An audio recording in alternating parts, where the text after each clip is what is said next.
Hey, right, I'm just gonna jump straight into it. Welcome to the stream this evening. I'm a bit tired, extremely hot, and yeah, can't really sleep. So I thought I'll just get stuck in with some work, see where the evening goes. As I said, it's been a couple of days since my last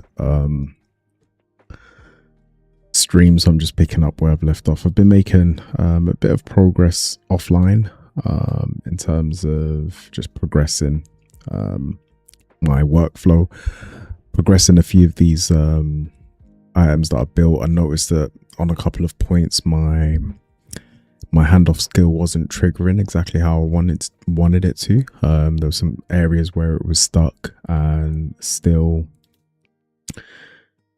really costing a lot in terms of the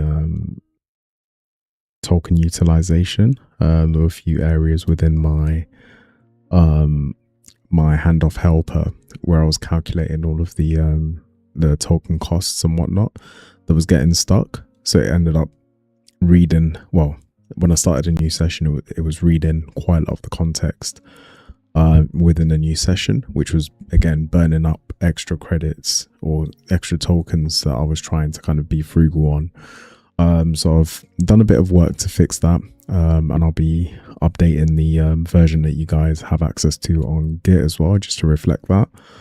And yeah, what else have I been working on? I've also been progressing a few of my projects in terms of my Atlas, and started now wiring that up to a few of my wider pieces, and that's kind of going well at the moment as well. So that's kind of what I'm going to be progressing and pushing forward. I've had to turn the loop off in a few areas just because I want to be a bit more stuck in, a bit more hands-on, but I've been leaving it to its own devices to do audit sweeps and things like that during the day while I'm working. And then yeah, on the evenings I'm a bit more hands-on with it. I try and take more of the restraints off, and yeah, just to kind of help bug fixing, helping refining the process as well. So I've added a couple of pieces in here in terms of the overall governance. I've added a couple of pieces where it relates to local AI models. So I've actually now finally started to take some of the load off of things like Haiku, and started using Llama where I feel there's confidence to actually do that. And again, just very strict, very specific tasks with a lot of guardrails in terms of what's actually coming back, so that it's measurable, so it's still not completely leaving it to its own devices.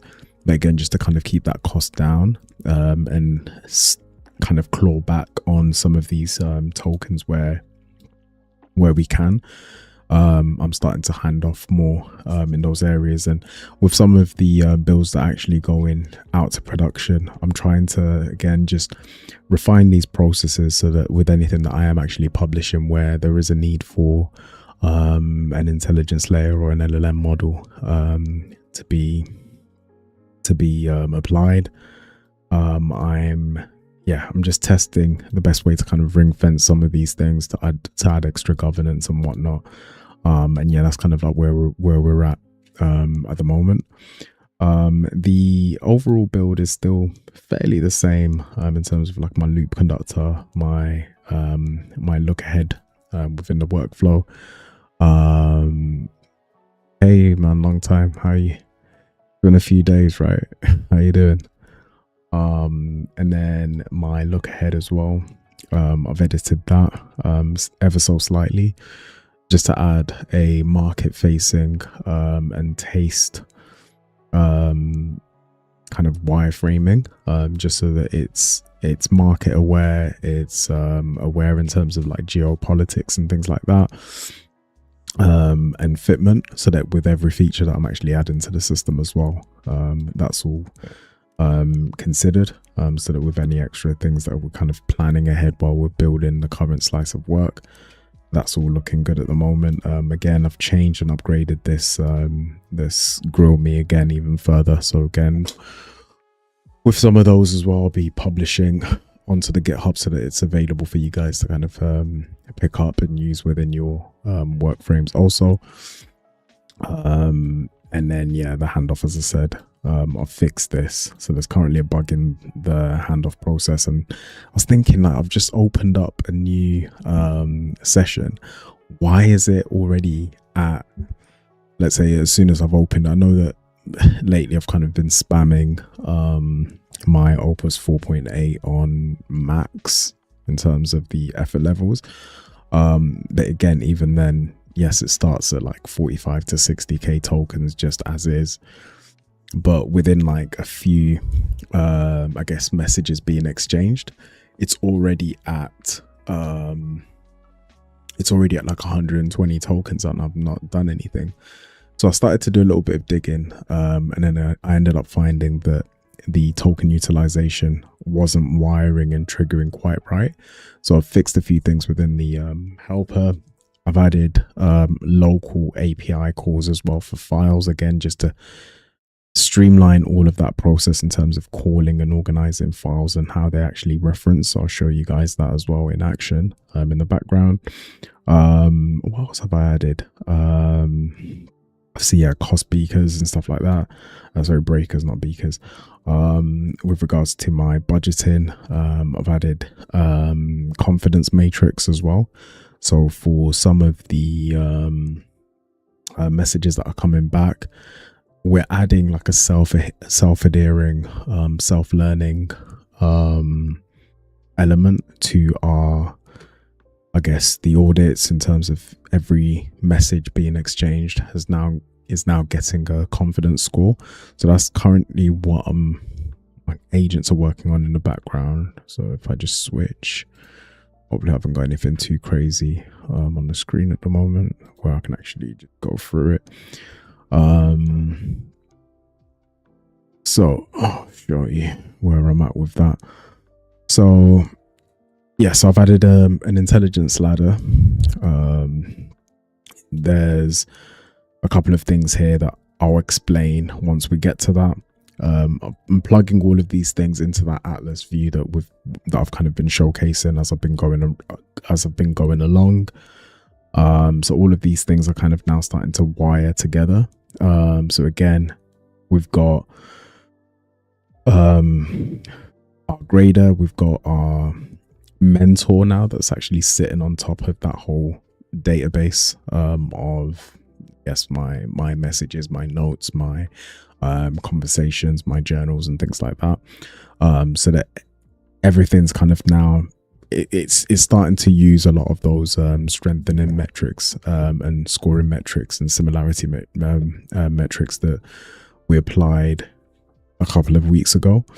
So all of that's starting to come together now. So just give me a second. Just wanted to just quickly check on the test. Right.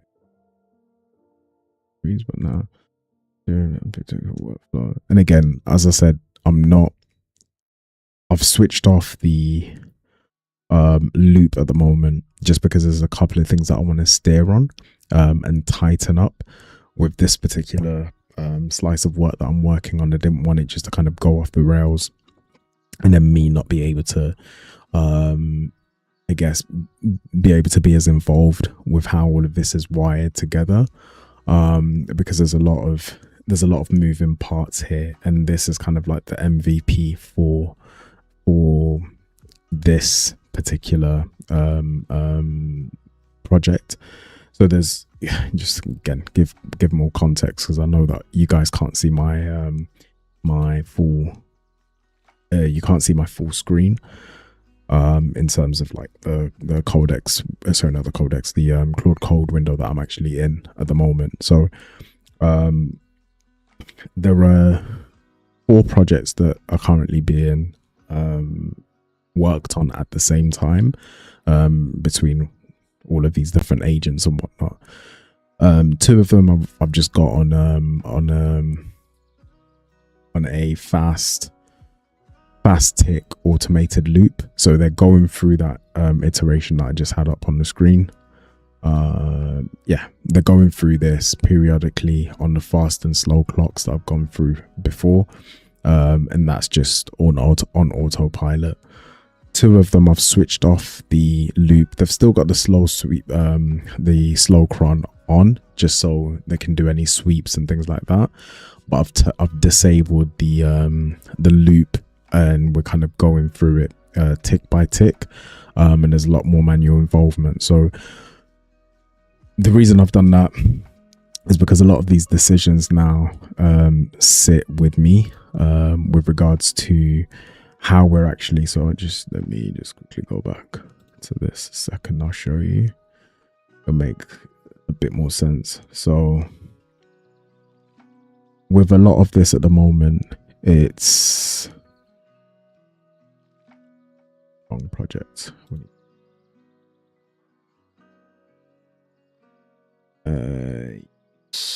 Cool. So with a lot of this is the back end and the intelligence layer to all of those nodes that I've been showing on and off the screen over the last few streams and whatnot. So at the moment, and where we're at with that particular project, I'm kind of going through now. There's a couple of things that I'm adding to it with regards to mentorship, prioritization of information, and then just an intelligence layer to kind of, again, fine tune where there's repetition and just better drive and make sense of the notes and conversations that I'm having with AI, spot certain patterns and whatnot. So with that, I wanted to be sure that I'm fully involved and not letting the agents just kind of go away and build their own thing.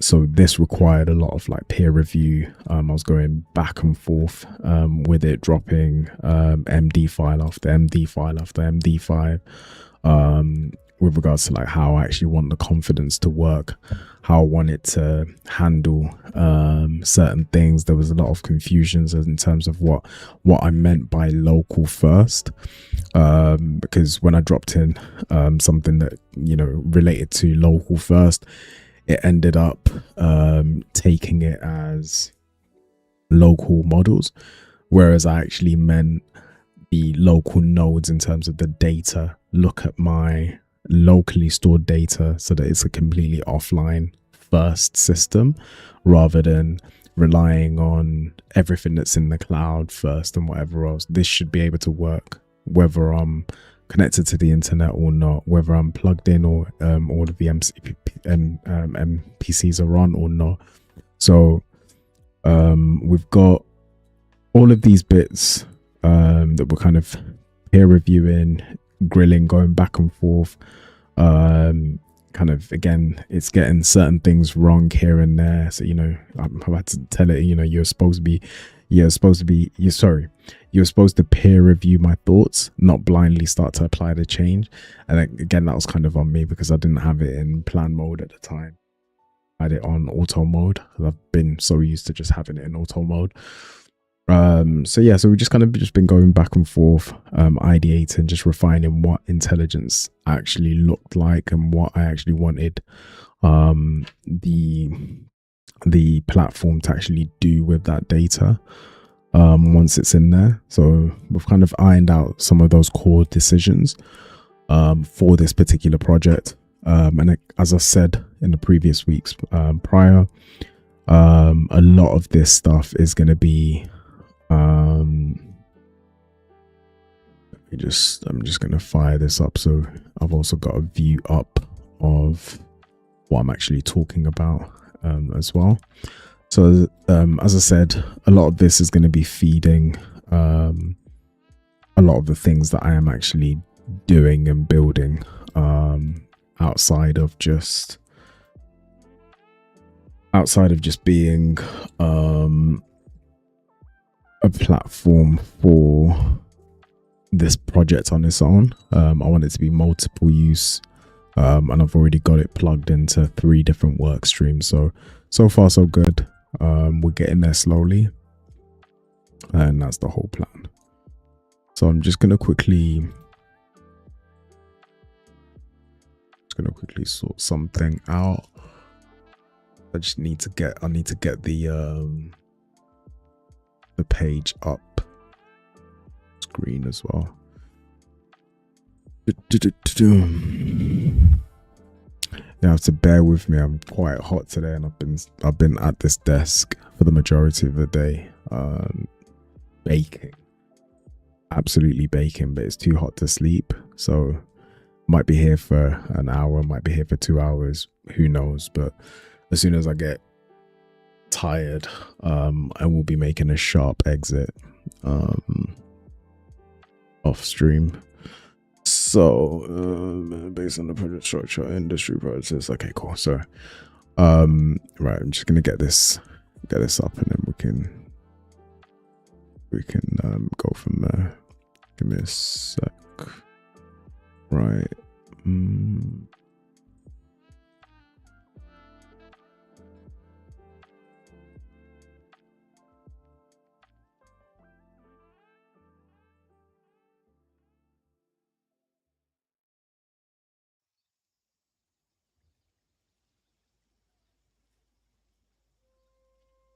Okay, so this is obviously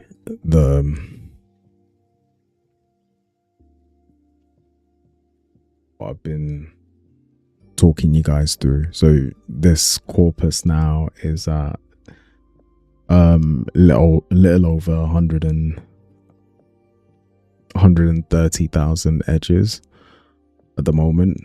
It might not look like it, but it's yeah, there's a lot of nodes here, and each of them are wired all the way up, so they're all connected now. And then in the background as well, my data is being read by all of these various systems, and yeah, we've built all of the necessary connections in terms of what I actually want from this at the moment, and those are they're all live and active. So right, let me just quickly step back into this, because today I kind of just want to have Claude Code open and kind of just do my thing. So there might be moments where I'm just quiet, moments where I'm just talking nonsense, but meh, it is what it is. I'm tired, and I'm just trying to do anything that will get me to sleep. Cool. So let's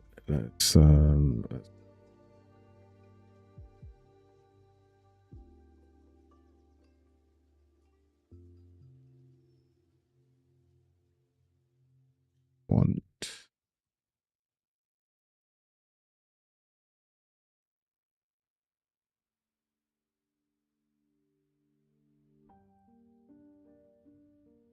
so this one's stuck at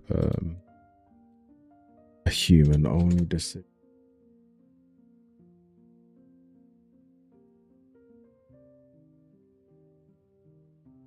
It's done.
Mm-hmm.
hopefully on tomorrow's stream, if I do end up streaming tomorrow, just depending again on the weather and the heat and how I'm feeling at the end of the day.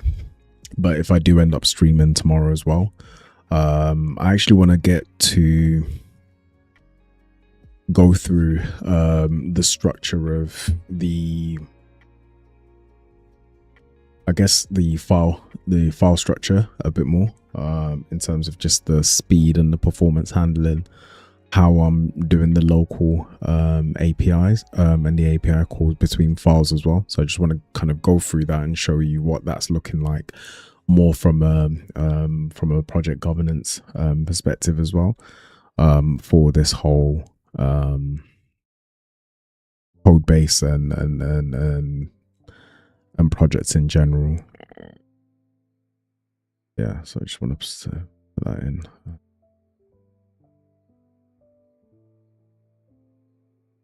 Okay, so all of my governance items here are actually doing what they're supposed to be doing, in terms of blocking some of these bypasses, blocking some of these actions, just because it's trying to do things that haven't gone in a specific order, as per my agentic workflow. So certain actions are stopped by default in terms of whether it's freeze agents, whether it's just specific gate protections, so just certain hooks or certain things running before a gate has actually had all of the pass metrics, or the pass indicators. So that's been happening left and right, but I've had to kind of not go off track, but to edit and add specific bits and bobs into the the original spec, just so that I've got the intelligence layer working correctly, and making revisions so that agents don't get confused, just because of some of the terminology. It's lexical, so it means, sorry, not lexical, semantic, so it means similar things, and the way that these agents or LLMs in general work and their intelligence and their referencing and things like that is based off of trying to make sense or predict what you mean and what the next particular token is. So in working that out, I just want to remove as much ambiguity as possible. So again, I had to just go back, seal certain things, and wrap, just to better ring fence that initial plan. So some of these core documents and core governance and sealed areas, where I'm doing anything that's kind of not obstruction, but is touching those core files, I'm getting a lot of like red tape and red flags and restrictions left and right, which is by design, of course, because it was initially put in there just to stop the agents from being able to do that when they're on an autonomous loop, just in terms of changing the steering once it's actually locked in stone. I didn't want that happening, but I think if I'm not running an autonomous loop and there are certain things where I've seen a different way to approach it, I do have the safety net or the guardrails there to actually go in and approve them, but it's got to be by me physically. I can't get an agent to go and do it. I can't give it written consent to try and edit one of these files. It has to be edited and saved by me manually, and that's kind of like the I guess master key that I've had to put in to some of these documents and files. Blimey, it's actually really hot today.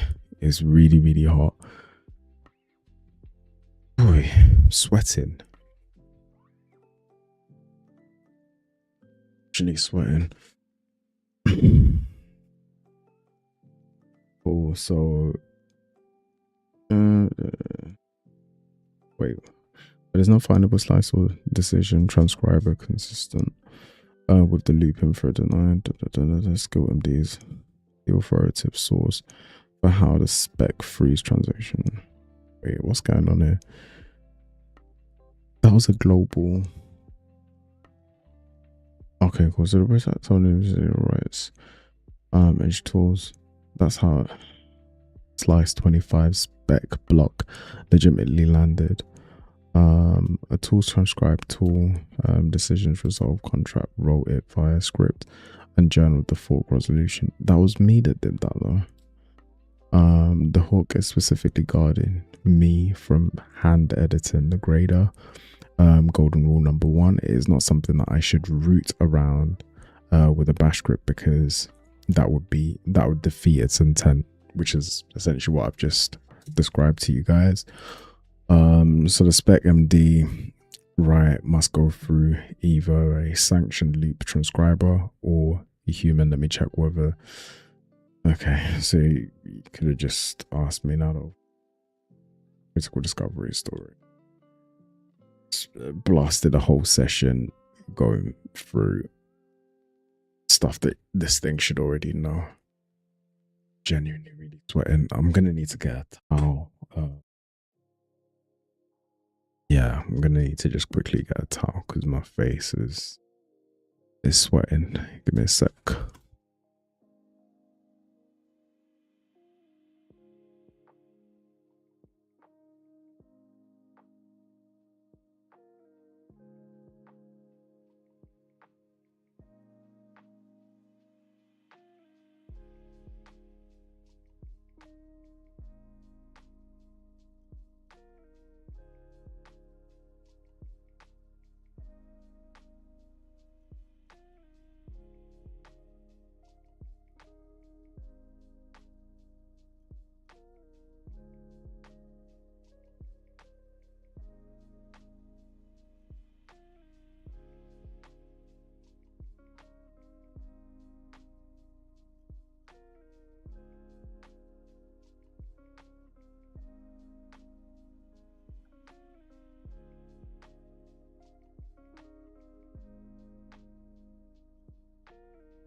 All right, that's a bit better. To open up the window a little wider, just to let a bit more of a breeze in. So hopefully shouldn't be sweating all over the stream. So we're good again. Draft whatsoever. Fun times. But yeah, working in a sweatbox today. No problem. Right, cool. So where are we with this? But there's one more thing that I actually want to action while these two things are running. So I'm just going up to my my umbrella folder, just the repo.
well. So just getting a couple of agents just to run a general sweep within the whole repository, because there are a couple of global skills and hooks that are not, they are triggering because I'm seeing them being called on session startup. So the hooks themselves are being armed, but it still looks like they're behaving in the old manner before we obviously made the changes, we made the fixes.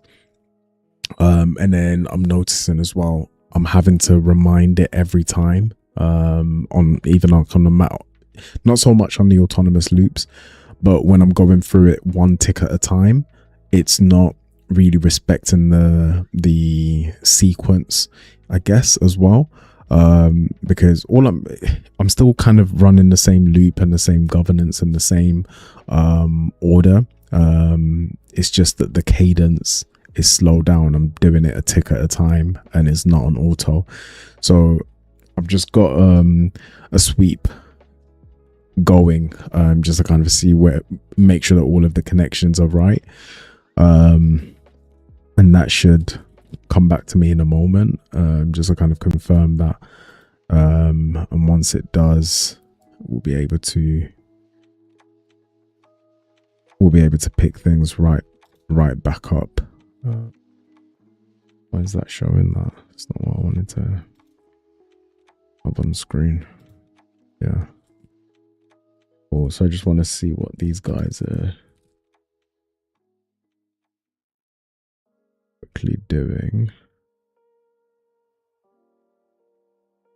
And then I should be able to quickly get back straight into it.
All right, so I've just got a quick grill action on this.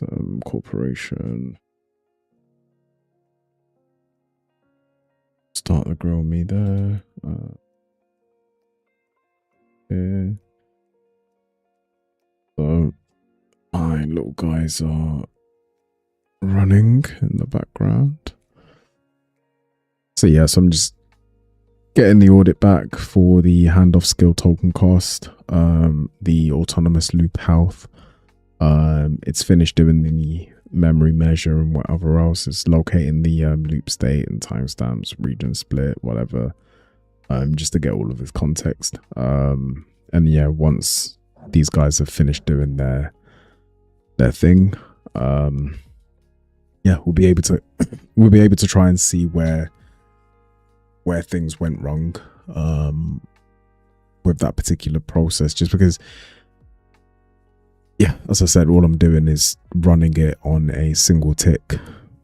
There shouldn't be any difference at all with how that's actually operating. That's just weird, very weird behavior. But again, it's good from time to time to run it a single tick at a time, because that's kind of where most of my corrections to this loop, or to these loops and advancements to the loops, have actually taken place. Once I go slow to go fast, and then yeah, just keep rinsing and repeating that, just to keep refining and improving it.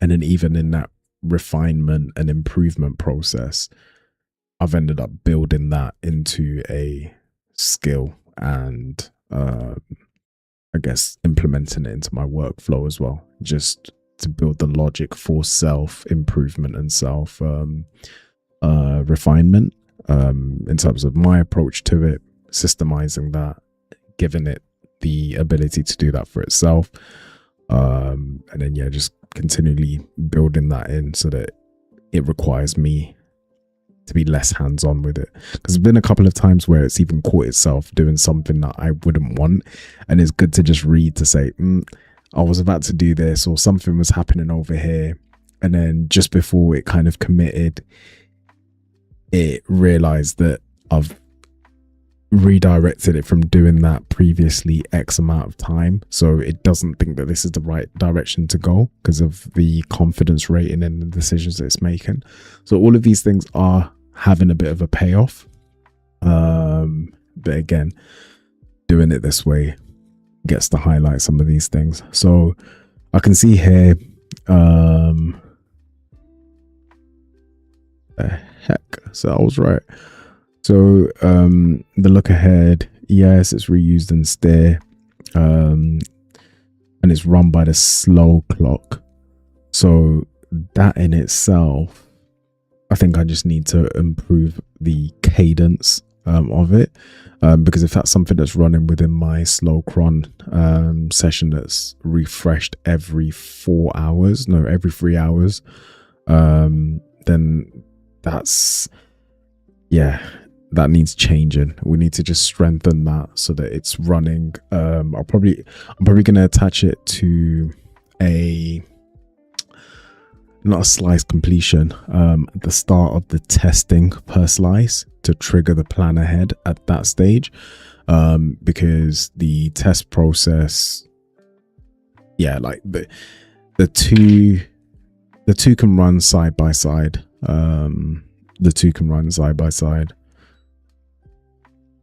That's my initial thought anyway, but I'm gonna have to just check back again in terms of like the completion times, the start time of a session, and how quickly on average do we get from session start to slice completion on average, and then and then the time from the testing start for a slice to the green and gate stage pass time. So if that window or that delta gives us enough time, then I'll link this up that way so that the look ahead skill is triggered on the start of the test window. So then they should be finishing at the same time. So if I'm even doing a commit or handoff, all of these other things that I need to do per slice, the look ahead feedback has already got options available for me. And it looks like our old problem of the perplexity MCP has come back to sting us yet again. And I think this is just going to be the same thing where our agents aren't actually routing back to our, sorry, not routing back, they're not finding our saved passphrase, which is actually saved within the Windows Credentials Manager, and that it shouldn't be happening, because I don't want it to default to web search. It's not as strong. I pay for Perplexity Pro account. I want to use that search feature, not, you know what I mean? And I still want those searches referenced somewhere, not having it within its own search data. And those are some issues for me to fix on this as well, so that the rest of the system works fine. Grill Me plus system design, the plan does not interactive self grill, which is real, but the Grill Me system design conformance, fundamental seams and project fitness eval, the telemetry emit that goes into my thingy me until I'm getting tired. The telemetry that goes into feeding this on the back end. So in terms of like token utilization, all of the confidence scoring, and things of that nature.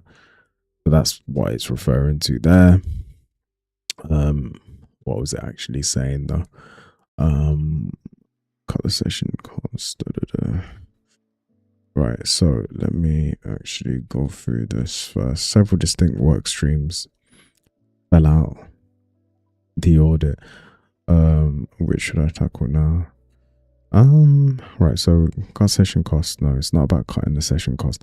Shrink the over limit memory. Okay, every session. And don't read. No. Arm the rule. Stop backstop. Should have thought trigger. Why the files it's API? What? No, like why am I wiring them into the API prospector? That's a silly thing to do. Build predominant. Okay, cool. So this is what we need to do. This is what we need to do in this order as well. So the 100 associating contents were the APIs. Two different. Okay, cool. So token sync. Prior transaction replay cost, native resume continue, memory D, auto injection every session.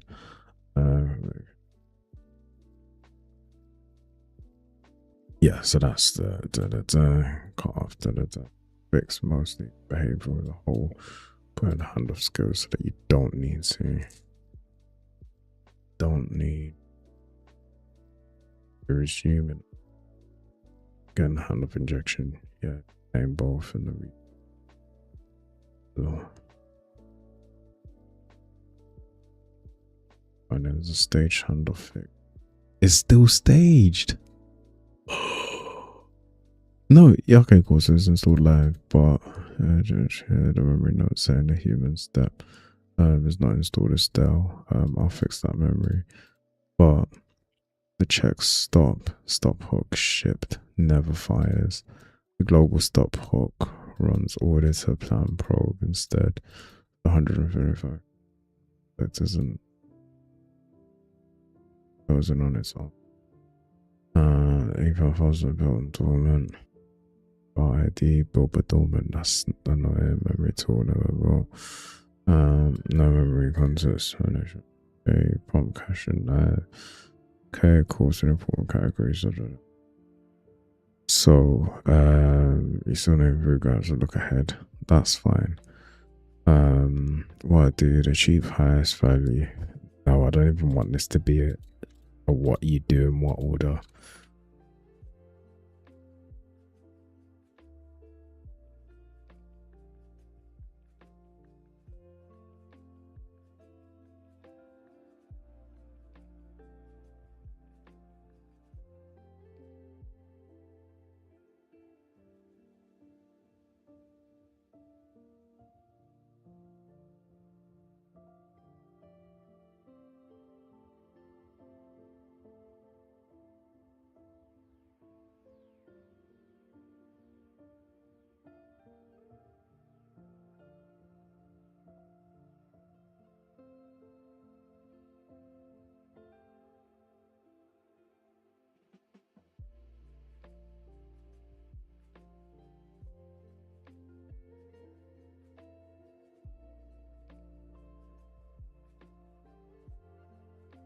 Cool, so that can go live now.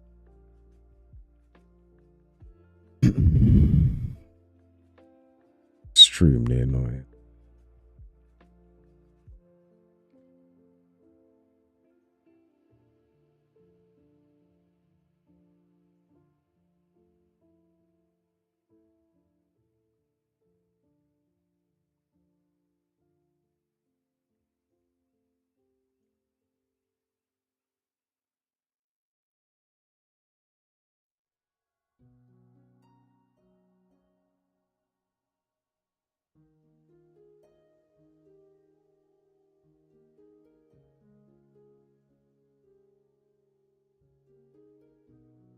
Just quickly on these while I'm doing that.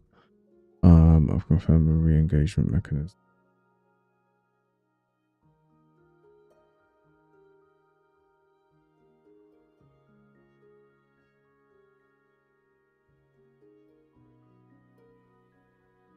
yeah, with this one, I'm still very much anything that's touching this intelligence layer needs to be manual. Do not trust you doing it on any sort of autonomous loop at the moment, just while we're still fixing a lot of these bugs within that workflow. I want to just switch some of my core projects and more, I guess, important builds that I'm doing at the moment. I'm switching them over to manual and just making sure that they're all working exactly how I want them to be working before we put anything into like an fully autonomous loop again. So yeah, so I'm just gonna quickly debug these, get these patched up and fixed, and then we can go forward. How much of a person? Okay, cool. So this is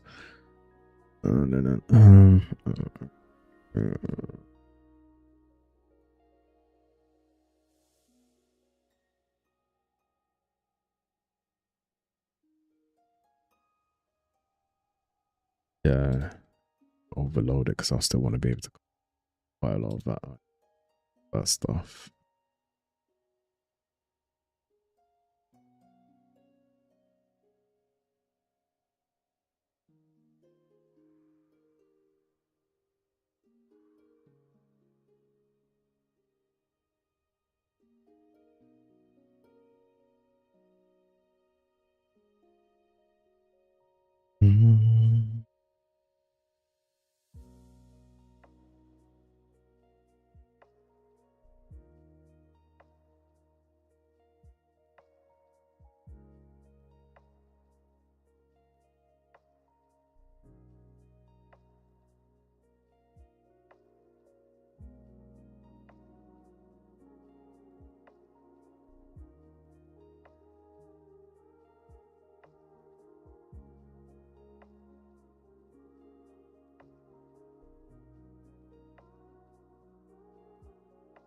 Quickly check on what these agents are actually doing at the moment.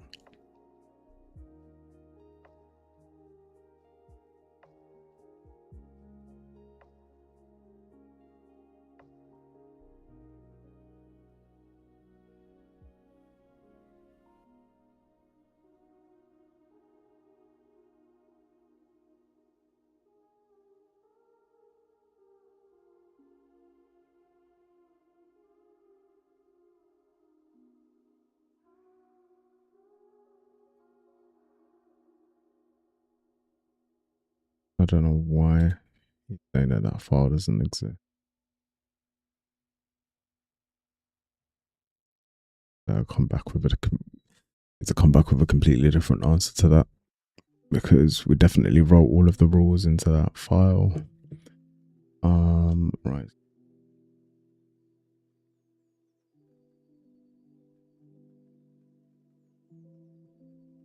Parent attribute different. Parent right.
And then this core project as well is pretty much ready to be shipped over to the Linux servers as well.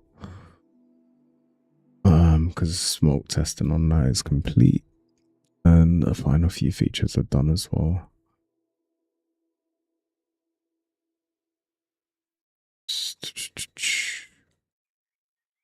Okay, cool.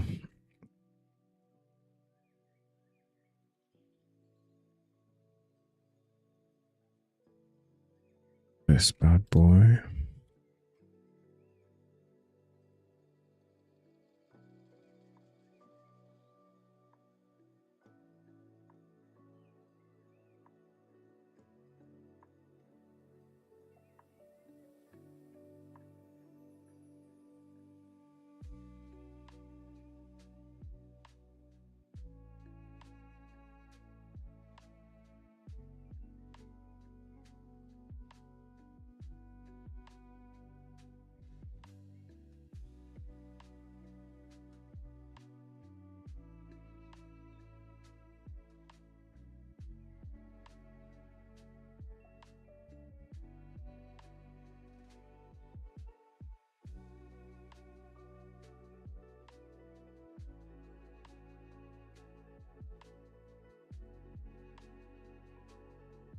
Cool. So 4 of those things are now fixed. There's a couple of hard denies within my settings.json for obvious reasons, in terms of like the stop hook and whatever else. So those are ones that I'm going to need to make the changes manually on, which is fine. The workaround I kind of have been using, not workaround, but like that, I just ended up using oh gosh, barely swollen. I end up using just PowerShell scripts just to get in, do what I need to do, offload, and then it can carry on doing what it needs to do. And that's still then recognized as a human action. So not running PowerShell through the Claude Code CLI. Everything is just within my PowerShell, like just Windows PowerShell application. Run the scripts. It makes the edits that are required on that specific files, and then we can just crack on with whatever else it's kind of missing and whatever else it needs to point things at.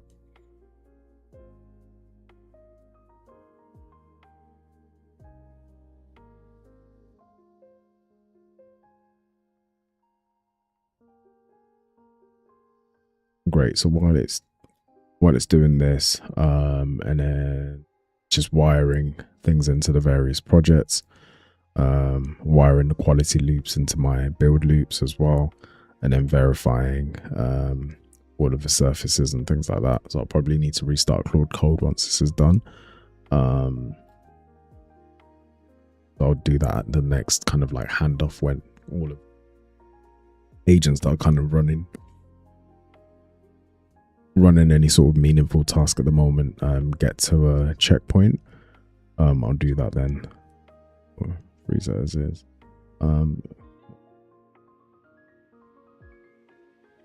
Slice in contract into spec resolves one way. Yeah, to be fair, I'm good with where this is. Putting it that way.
I feel like all of these things like are not built into Claude, but with a lot of these mechanisms in terms of token utilization and token spend management,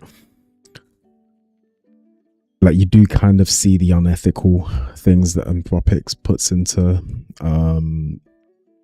just their way of doing certain things. So I noticed it on the default effort levels. So if you leave, say if you're trying to run an autonomous loop and you've got certain things that just trigger agents and whatnot, everything is set to the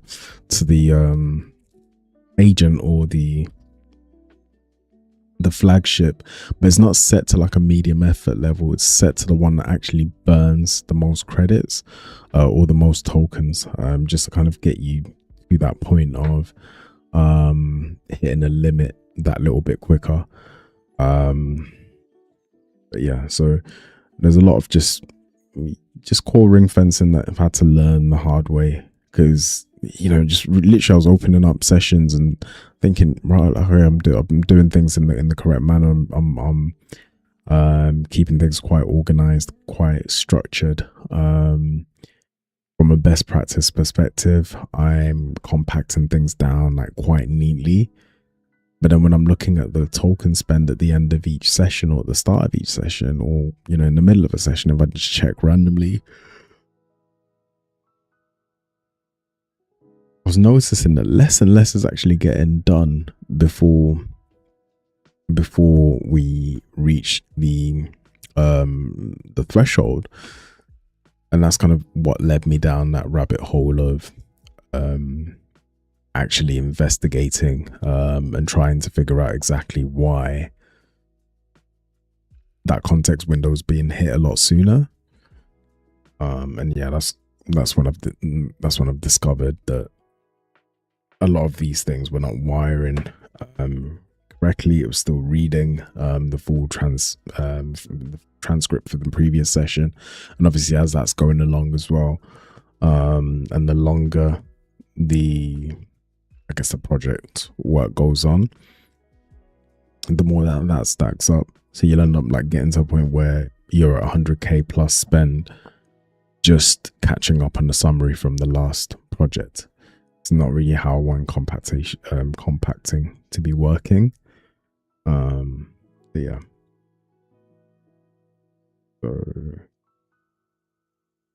So what we confirm. So the handoff engine is fully installed. Estimate tokens. Just want to kind of go into a little bit more detail in terms of what the fix is for the handoff. So obviously this is the current logic for the handoff. So cross session handoff for Claude Code project, use when the user prompts context notices that the token is above 135. 135k tokens, excuse me. And then when a user asks to hand off or save the state or to wrap up, or after the checkpoint, a test or build gate passing, or between switching tasks, record the current state plus an append only log entry to the durable repo copy and the project temp working copy via the global handoff helper.py. So capture only volatile uncommitted session states, so a fresh session resumes with 0 loss and can pivot back to an earlier point. Git is durable memory, and this records and then obviously, as guys should already know by now, all of this is being logged within the temp folder as well, and that's going to be yeah. So this is being stored within the temp folder, so that again it just keeps our project context or the project folder quite clean and tidy, which is good.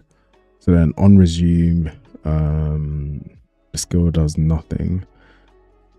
on its own until the 3 hooks are added to a project's Claude Code settings. So again, the hooks are the the handover helper, and whatever else. So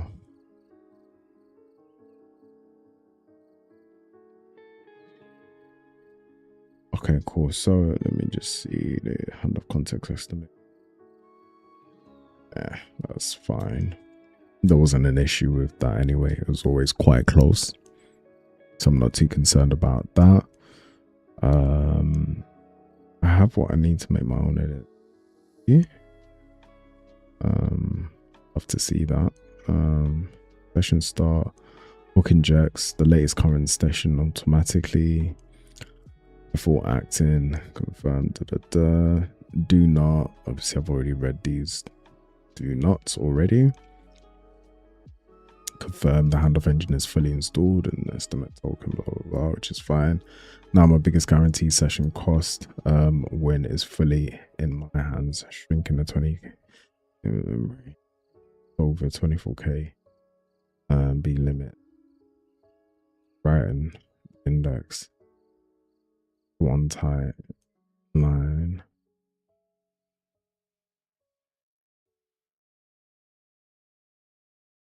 Fine, remaining. Remember that these Agent 1 prospect came back. This was the right stop. It refused to weaken the tests or ship tokens data. Here's the rule finding. Okay, that's fine. So the handoff resume. No transcript reread. Okay, that's fine. That's good to go. And that's super helpful.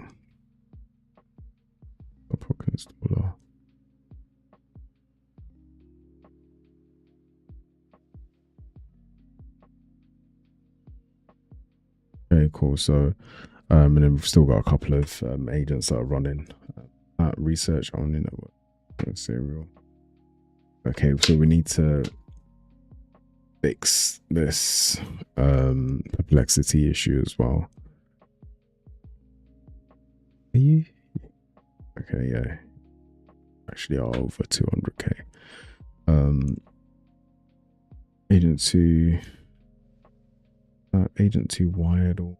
Okay, Agent 2 wired all 7 skills into the live. Conducted a harness flagged it as a self modification, but that's a generic heuristic.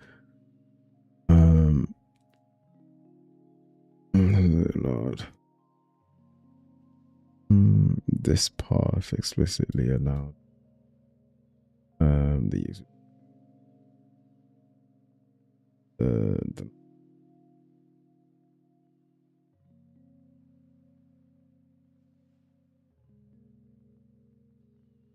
the edit.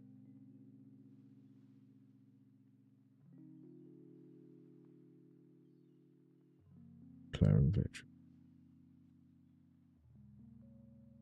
Same conductor.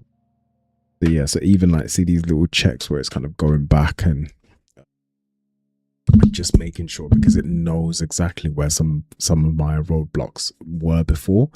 So even when it tries to bypass it, it knows the expected behavior. It knows where some of the policing is and where some of the governance is. So when it does something where it's like, oh, I'm likely to get pushback here, there is that audit of going back and actually verifying that this isn't something that's going to come back and trigger a redo or trigger being flagged as it bypassing guardrails. So that's kind of that's a good sign, I guess. Verified the ending conductor. So now what I actually want to do is fix this perplexity thing as well. So all of these are now wired, they're now live. I can test them on the next session, which is good. 193 tokens, to be fair. So now here I can actually see how this has worked. So I'm actually gonna just start a new session. Let's continue from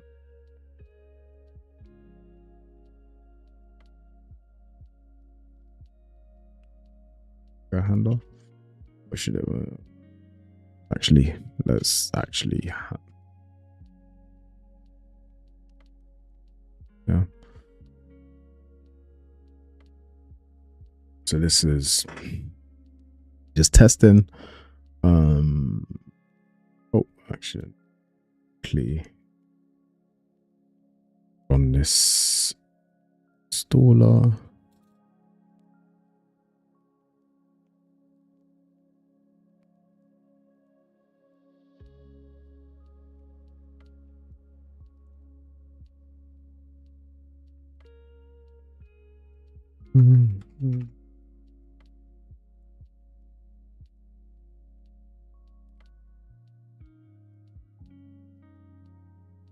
Cool. That's installed. Now we can just go back here and test it.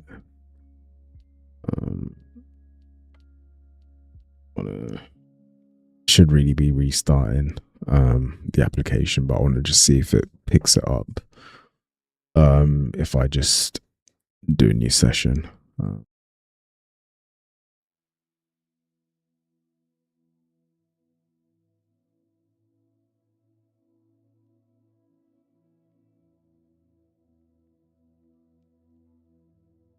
Also, this is what it's writing within the temp folder, which is good. It's a good sign so far.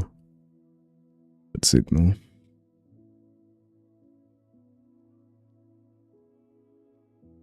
While it's doing that, let's just quickly check on some of these other projects and where they're at, that are waiting for me to release certain things.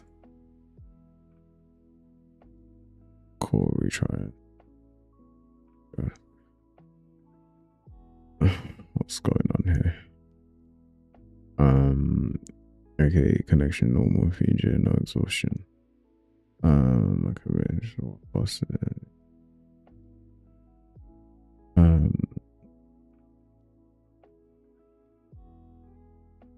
flakiness. Oh wait, what are you actually trying to do here?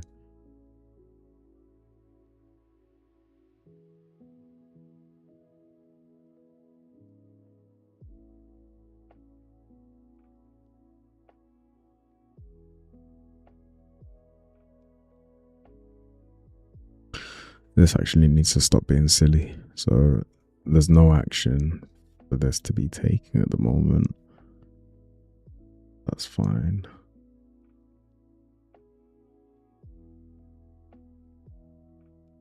Okay, this is still planning. Yep, still building the plan. Still building the plan nicely. Be able to get to that in a second. Hopper refuses the route. There's the umbrella cursor. Isn't Git project yet, which is fine. Helper is refusing it, so yeah, that's fine. Of helper, which is cool for this project. Not project, but at this level, because I'm not building anything project specific in the umbrella itself. So the umbrella is just where all of the global skills and things actually sit and live, and where a lot of the governance and the automation rules and things like that sit.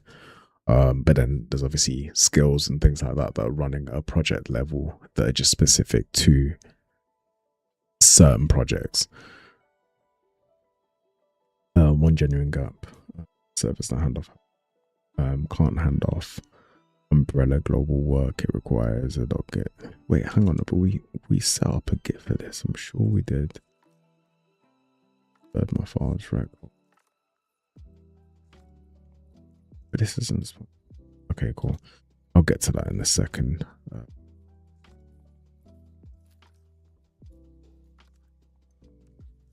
I left you. Left, right market radar, bash install. The radar. Your hand install the stop hook. That's already installed.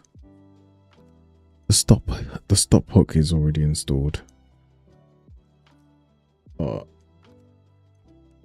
Pick up now and then see. Let's pick up a stop pins.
Crank this up to ultra for a sec. Yeah, so I just want to get this bit completely right, so I've just cranked up the effort levels just to make sure that it's not hallucinating. I'm not doing anything that it shouldn't on that particular pass. What's this? Cock tick. Tick one dispatch from done. Okay, that's fine. That's automation. This is all working on slice 26. The background shell.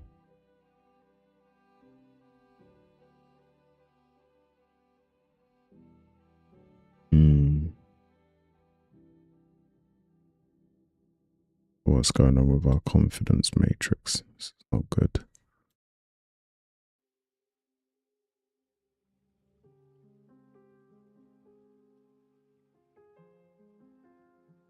Missing data.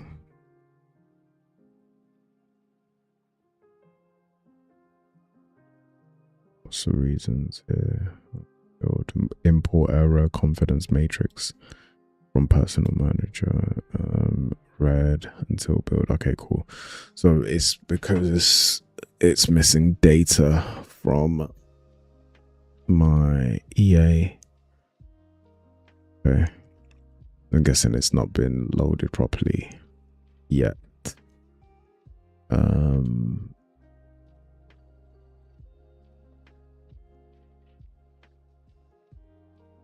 Okay. We'll fix that in a sec. Just quickly check on this handover audit. See where we're up to. Already started. Oh.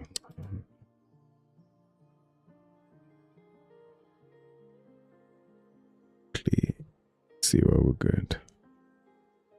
Okay, just want to quickly check. I'll start by investigating. Okay, cool. So this was a lot faster to get in, and considering perplexity lowercase and PXT. Okay, cool. So it's found, and it's found this. The capital. What's going on? Critical findings. When Jason has duplicate project drive.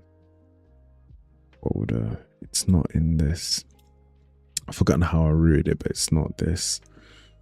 Because it's not rooted to the dot environment. It's a different encryption.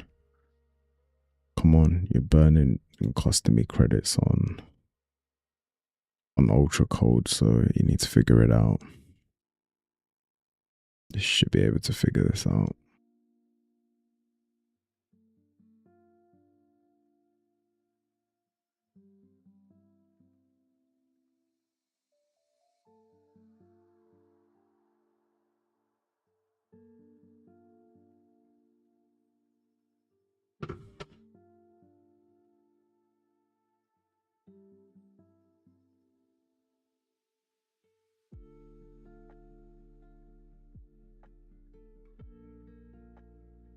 already picked up from handoff.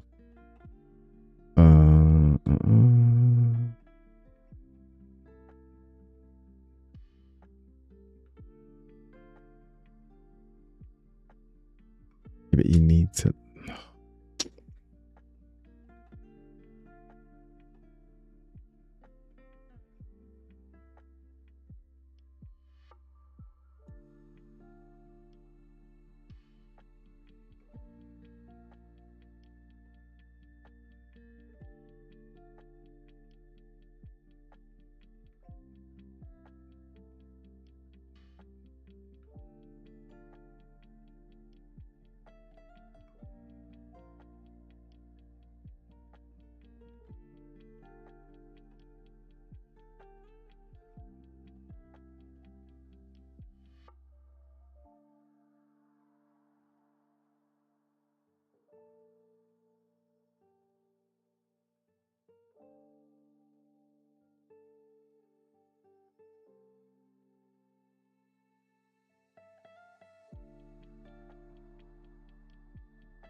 $66 to get acquainted.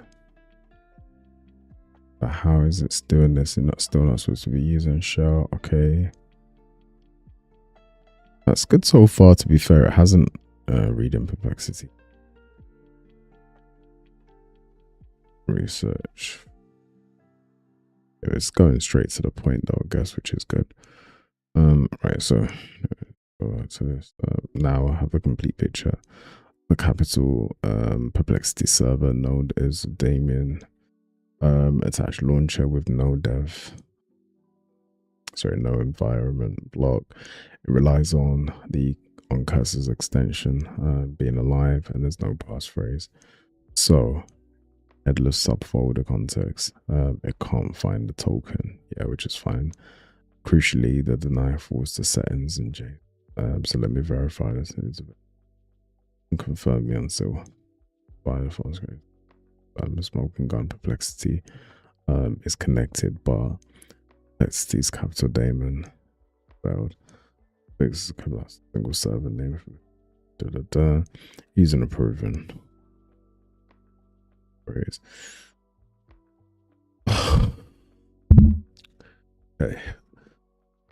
Think that points us to this being down to when we had actually originally built and put this in, or put this into this particular loop, was when I was still kind of heavily building within Cursor. So we were using the perplexity MCP within the Cursor obviously harness. And now that we're mostly within the Claude Code CLI, I'm not really having to go into Cursor as much. I will do as kind of like some of these other projects develop a lot further, where I'm having to spend more time dealing with the front end. At the moment, I've not really had to do too much front end touching. So again, it's just pretty much just planning, prompting, structuring at the moment. But where we're having to do a lot more tweaking, and there's a lot more file involvement, as well as just being able to kind of quickly see things within the front end, and there are a few more documents that kind of need me to sit in them. That's when I'll switch back to Cursor. But at the moment, it's not really necessary for what I'm doing and in the way that I'm doing it. But that's kind of why this particular issue happened with perplexity MPC. It's all wired up with how it was actually launching within Cursor. So I want to make this edit, this fix, get it all in, and then we can move forward from here. So now I'll execute a permanent fix and collapse the one server perplexity. Cool. So then at least if this is then firing correctly, it means that it will fire correctly within our grill me. Our grill me will be back to the nice structure that we're used to as well. So that I'm not having to kind of do so much of the hand holding with regards to the references, having to peer review as often and as frequently as I have been over the last day to 2 days, where I've kind of been again a lot less hands-on up until very recently, where I've had to kind of be hands-on again with some of the work that I'm kind of a bit more closely involved in now. So yeah.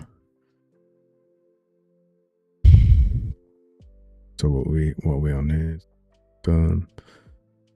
All three operations are verify single consolidated cursor registration environment block.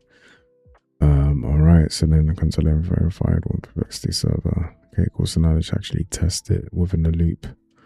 Now let me close the loop and confirm the project subfolder. Cool, yeah, that's fine.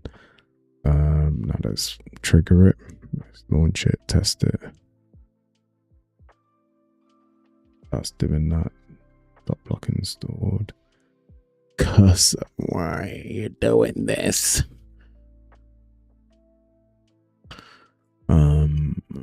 Launches perplexity, man.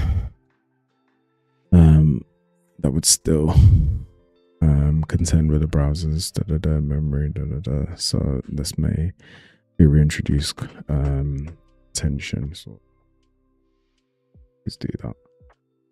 Obviously, it's got VS Code written all over it. That's cursor.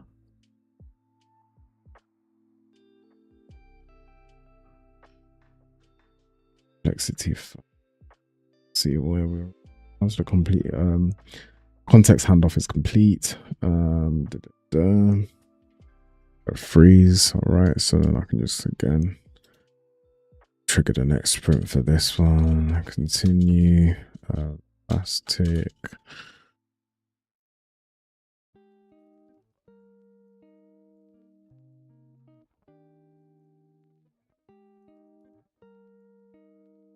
Shout me if you need anything. As always. Please.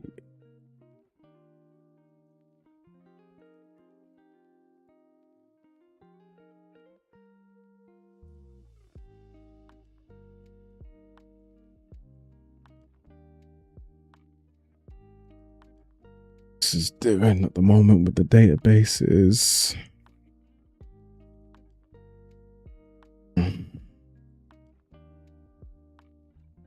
the audit run but degraded, honestly, self-reported. There's no coverage. It returns error.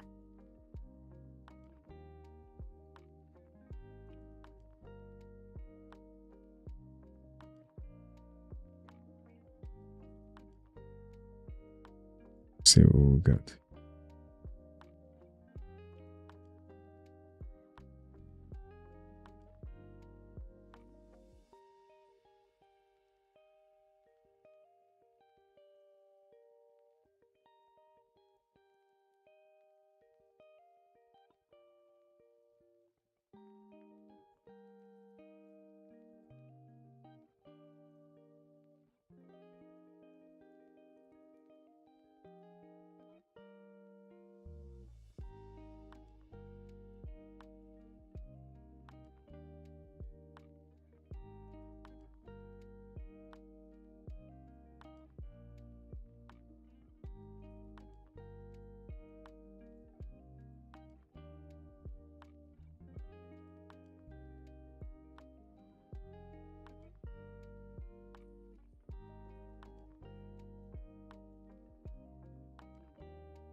Cool. I just need to make sure that that's actually wired up to then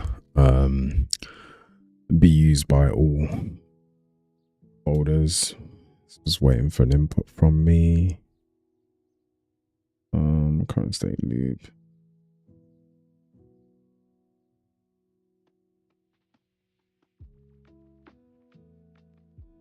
That's 9 already. Wait, hang on. has shipped the Lucas.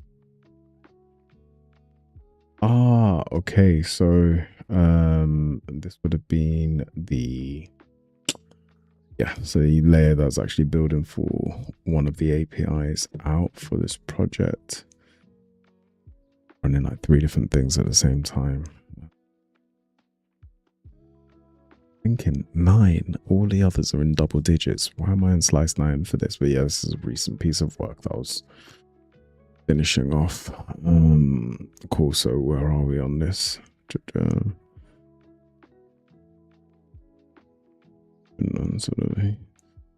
So you didn't prompt me for the dialogue. Ambiguous, it's unambiguous, prepare, freeze, gates. Oh ship.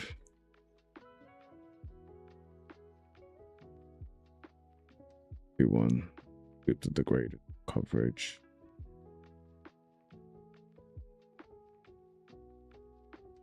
Context white. Okay, cool. Yeah, that definitely needs and deserves a handoff. Thank you for handing off.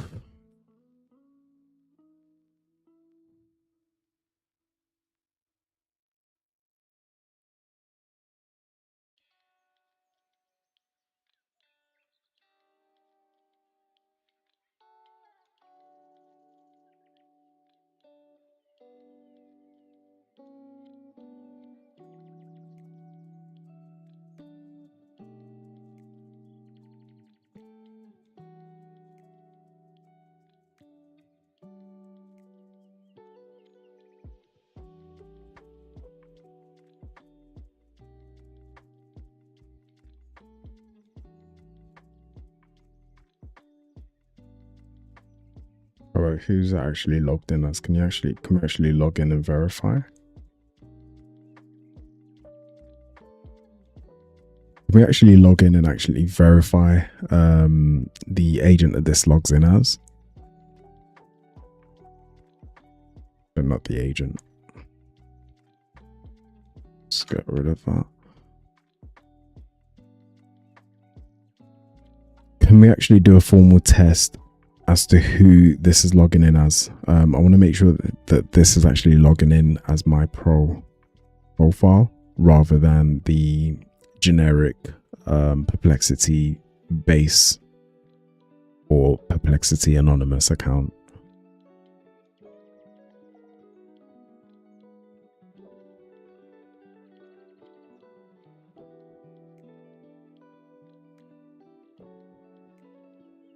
Yeah.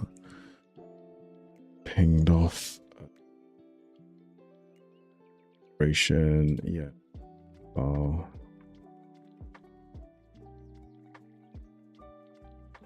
This handoff is recorded.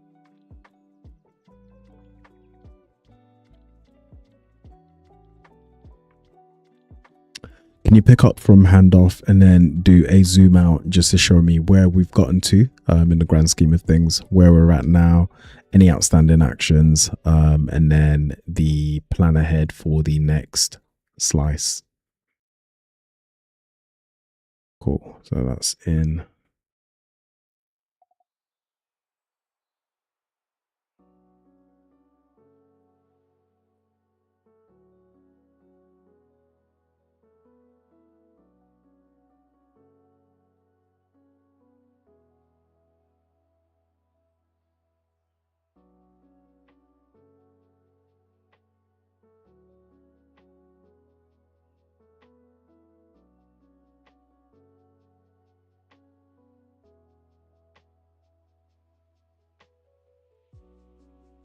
This is much better.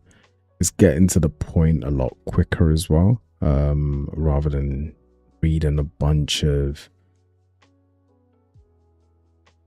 other things. So definitely the fix that we put in at the top level has definitely taken effect heck of a lot quicker, because what 400 odd tokens, sorry, not 400 tokens, under 60k tokens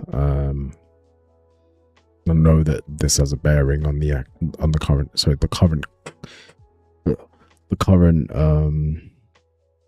the level that I've got selected has a bearing on this, but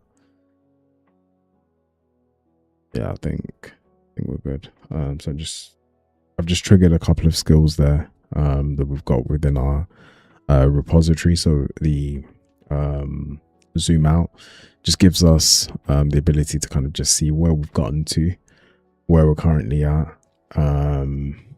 what we've achieved, what's outstanding. So it's kind of like where we've gotten to till now. So slice 1 was the contract cadence. We've put a score for the incumbent vulnerability. We've got the competitors entities that I've kind of recently put in as well.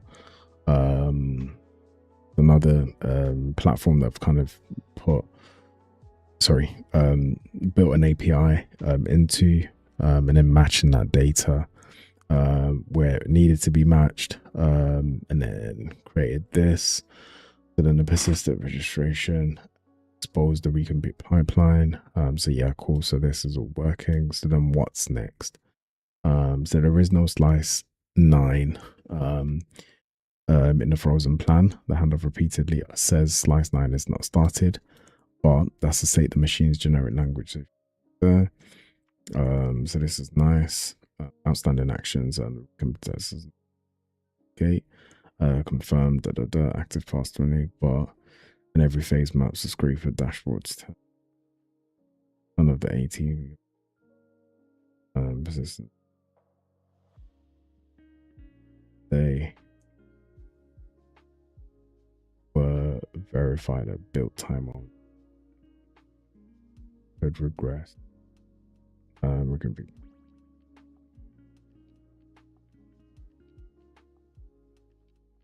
okay, cool. So we need to actually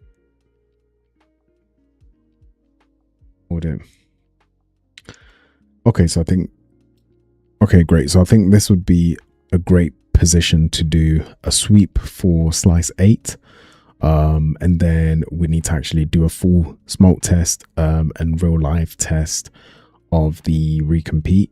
Let's get that tracking against the action that we've actually put in there, and then see how that comes out. Okay, cool. So then that can run. That is exit onto with this.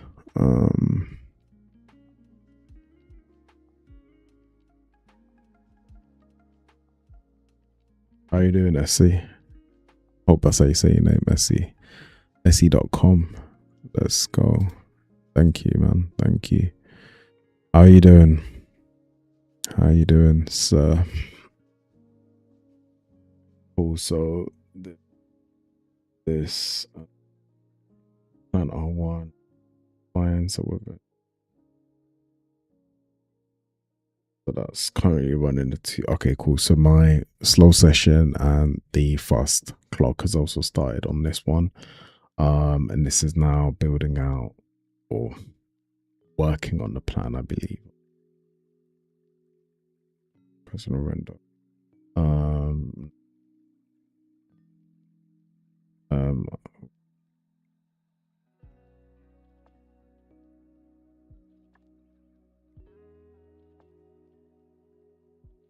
Was 2 frozen files. No.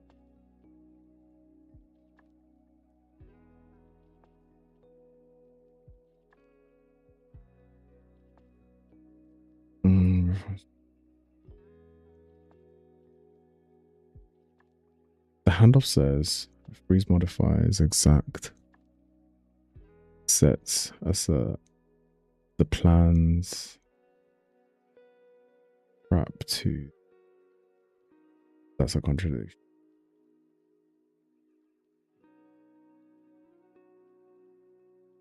All 3 frozen counts.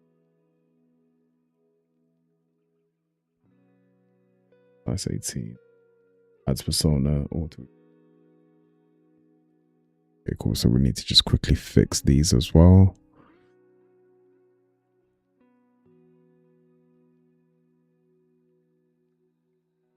Okay, so the governance needs to be able to hold up in both of these areas. There shouldn't be anything that is editable that's already gated. The freeze should be respected across all projects, including this one.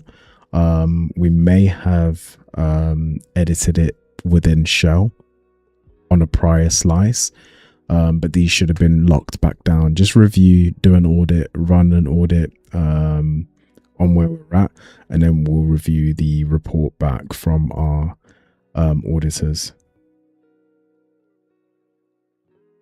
Okay.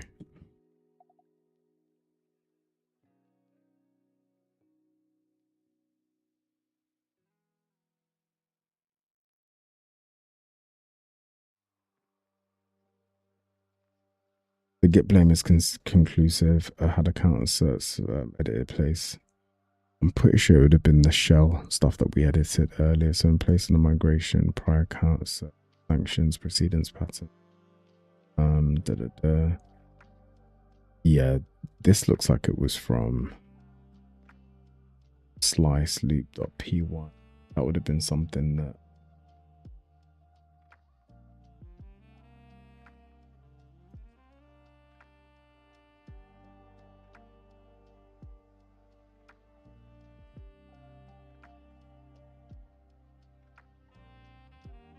grader tests too weak. But we strengthened these. All of these graders were strengthened. Were they not committed? And just double check, because all of these graders were strengthened. I gave the authorization to strengthen all of the graders. Why was this not done?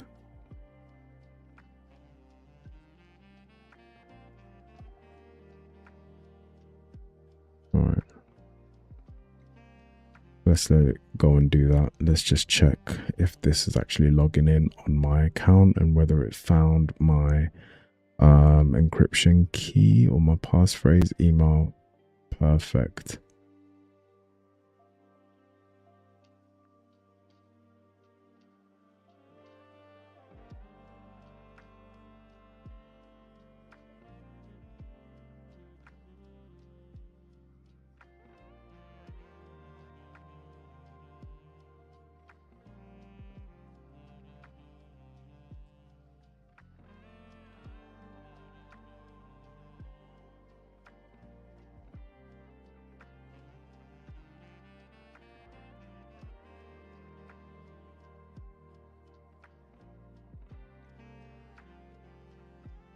Okay, we may need to start a new session with, sorry.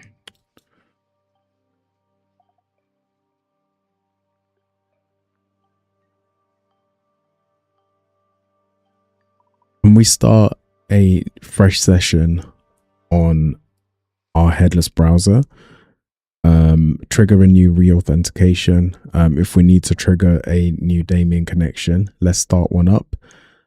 Once authenticated, maybe we need to swap the authentication token that's assigned to our Windows key manager, because I think that's where the current encryption or authentication is being logged and stored. So please check there. If not, check crypto passkey.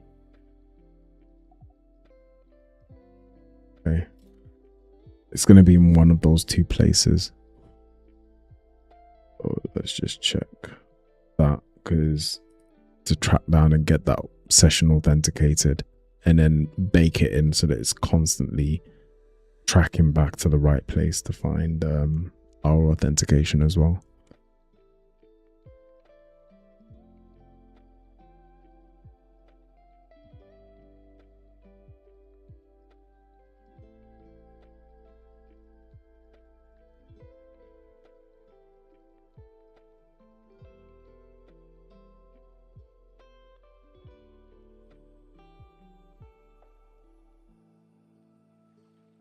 Okay, cool. So the auditor.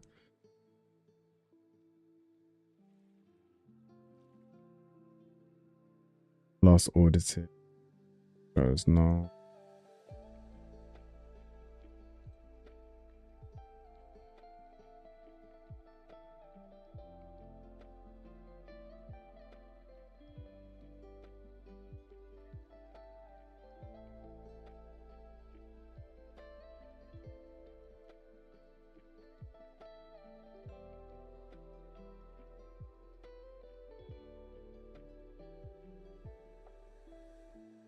C5 is a edit.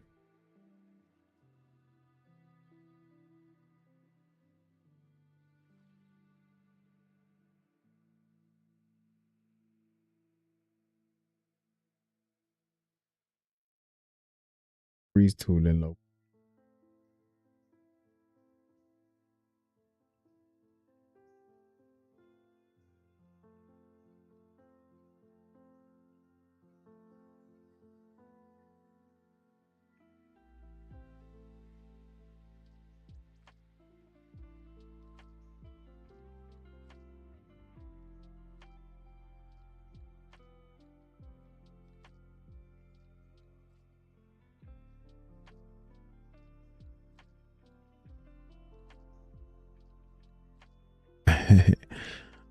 How you doing?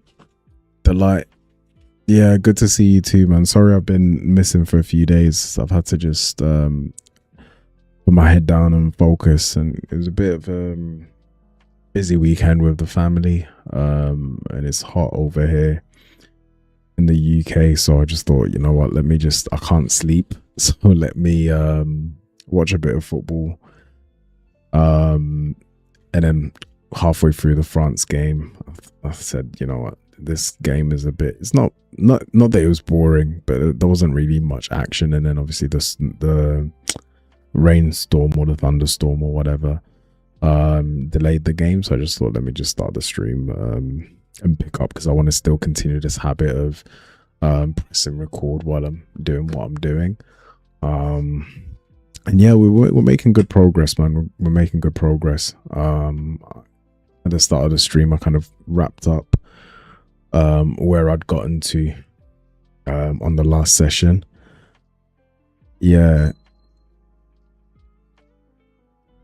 I'd wrapped up where I'd gotten to on the last session. I found a few bugs with my session handoff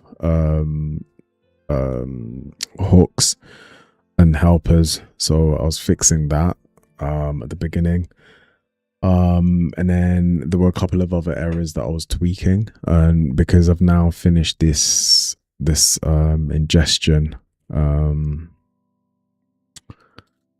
the ingestion part of what I was doing. Where is it? I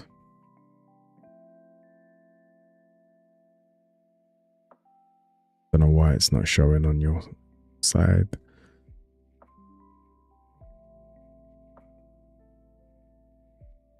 It's not this.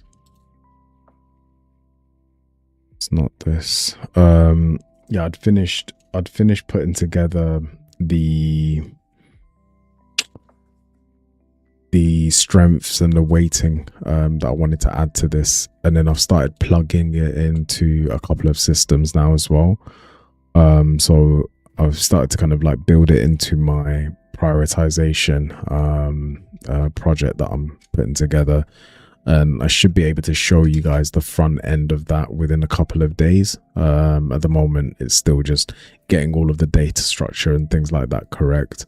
I've started getting the first few parts of the front end working, not exactly how I want them, because again, I don't want to reveal too much on screen, and then kind of not spoil it, but I don't want to show too much too soon, because I have kind of been building this in stages as I've been going along, and I don't want it to be too repeatable. So I'll be able to show you exactly what this looks like within a couple of days with everything finished, and then you'll be able to see how all of the dots are connecting to one another.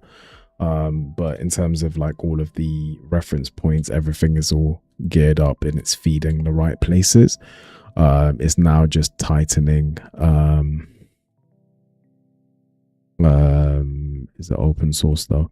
No, it's not open source at the moment. Like this is parts of this I can make open source, because this you can pretty much do in Obsidian, but because the way that I've built this and the way that I've connected it to be able to take as much data that it's got and to be as flexible as it is, like it's easy to make this generic, but again, there's a lot of like things that you have to point in the right direction, and things like that. So there are parts of it that I can make open source. There are parts that I will be making open source as well. So as I said, there's a lot that this is feeding, and this system is feeding within the things that I'm doing. Because at the moment now, this is nearly 150,000 edges, in terms of like all of these live connections, live pieces of information and decisions and data that's floating around. So that's, yeah. So I want to be able to showcase first and foremost how I'm connecting it and how I'm building decisions and intelligence on top of this. And yeah, I just want to spend a couple of more days just doing the data structure and the build integrity, getting all of that correct and showing you guys, 150,000 connections. But then with that, I'll be able to show you the tools that I'm actually building on top of this thing to give it real functionality. Let's put it that way. I think that's the best way that I can frame it. I'll show you. In fact, I'll give you guys a sneak peek, because I just to show a bit of appreciation to you guys, just because I know that every time I stream, there are regulars and regular names that I'm seeing in the chat that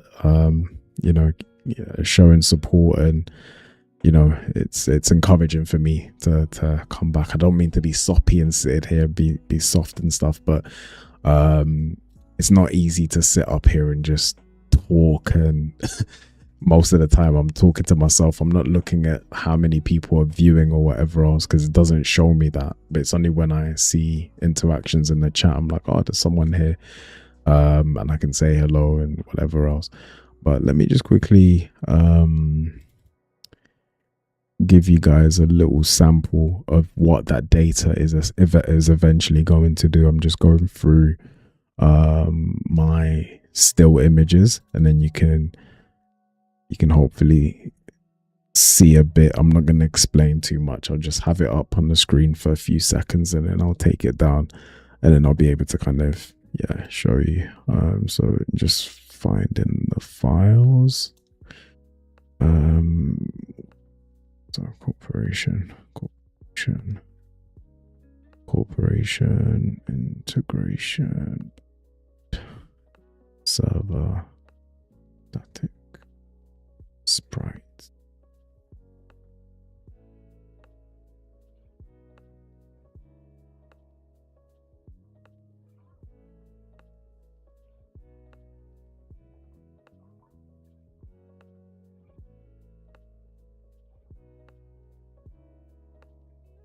Okay, so hopefully you're building something amazing. You deserve all the attention, my man. No, thank you, man. But we'll get there. So I'm just going to quickly show you. So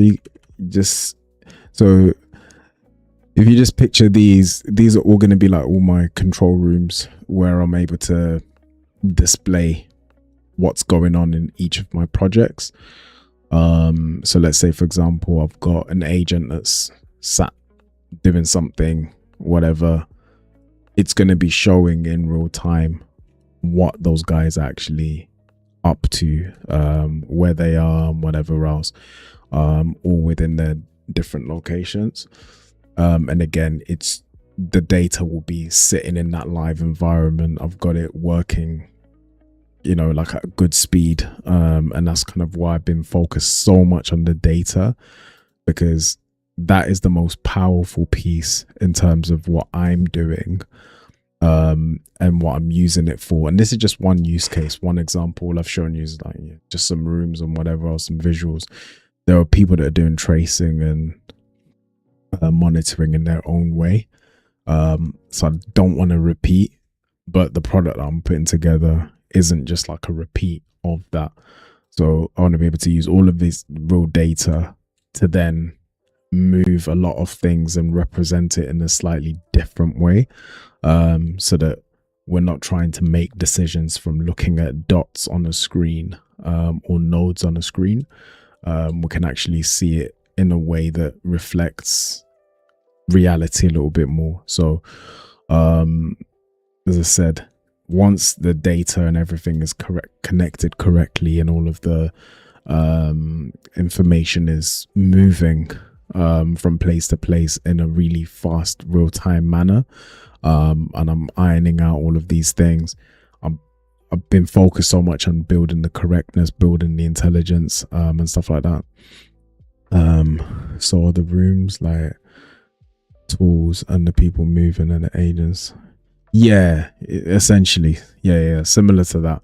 There's some information that I'm leaving out because I want to show you guys the finished picture, and then you'll be able to see how I'm utilizing that, because it's essentially a different representation of this, but in real time, because all of these are things that are constantly just being added to. They're constantly being added to. So there's so many different elements that are going to comprise and build that system, and it's already kind of taken place. It's already starting in some elements, just to get the wiring right. So in terms of like the live tracking of what's happening, all of that is already essentially in. So then just making it look nice is the last step. But yeah, I'm all about data. I'm all about the information. I'm all about actually making it functional. Because if I just have rooms and people represented or representing information, it's still flat. That's not really usable. You're just burning a lot of performance, a lot of resource on your computer just to show something that you can show in a terminal. What's the difference? So that's the kind of idea I'm trying to build, the difference, and have all of that represented in a better way. But that's, as I said, that's just one layer, one element of the system itself. And most of today, yesterday, and this week has just been yesterday, and the early part of this afternoon has been just really getting the intelligence layer down, making sure that all of that is firing correctly, really fine-tuning the intelligent aspects of what I'm actually building. As I said, I don't want to just make things that are just that are just flat. They're not really functional. If I do that, all I'm doing is just adding noise to my computer, and just making the fans blow hotter and whatever else. Yeah. And there's a few multiple streams running 100%. MFL fallback registered at 0 headline.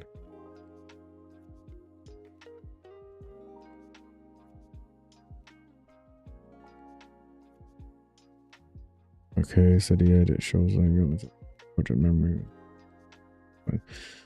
So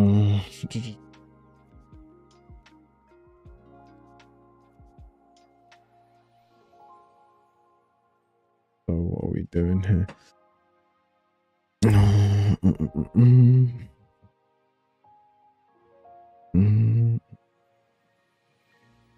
Off dev has no point guard.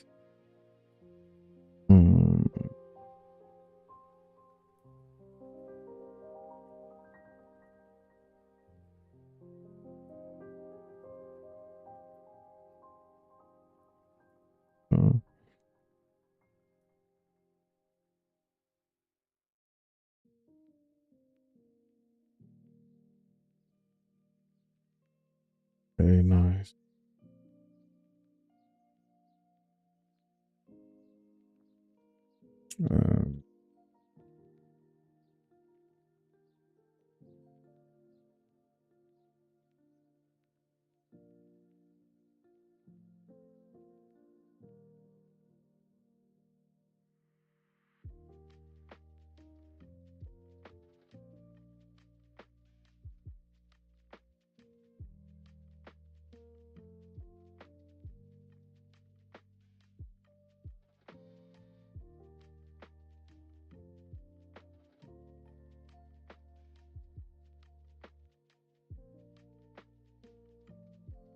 Cool.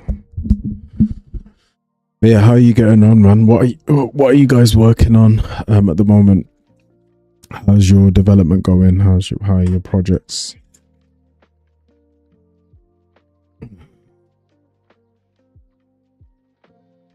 Be honest, sense of the greater hard.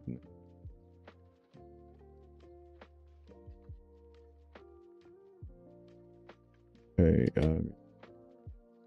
confirmed it without my prompting.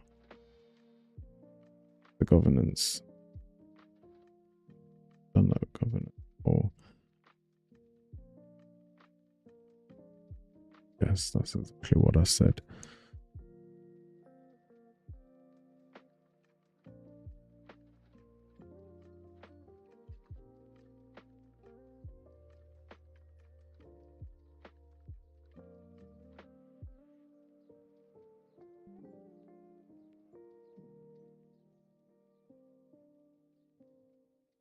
Okay, let's close these gaps.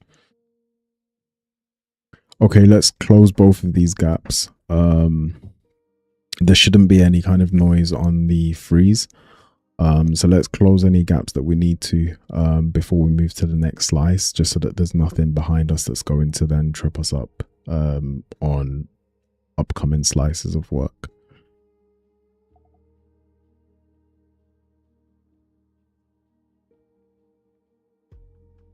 Complexity.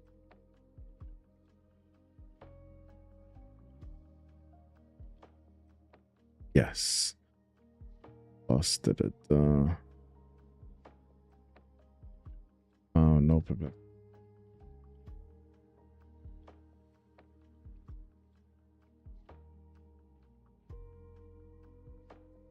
Oh.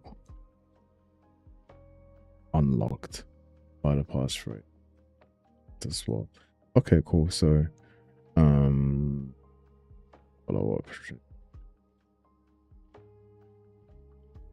Yes. Delete the unused legacy key.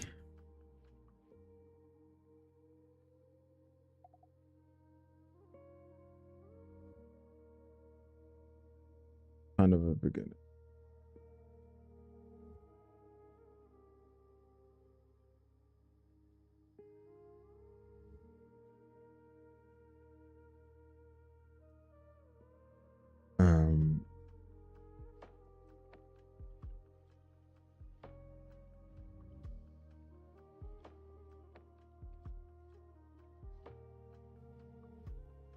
Okay, nice, man. That sounds good. Have you got it? Have you like, how far into the build are you with your AI agent game? What sort of game is it?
to LangChain and LangGraph currently.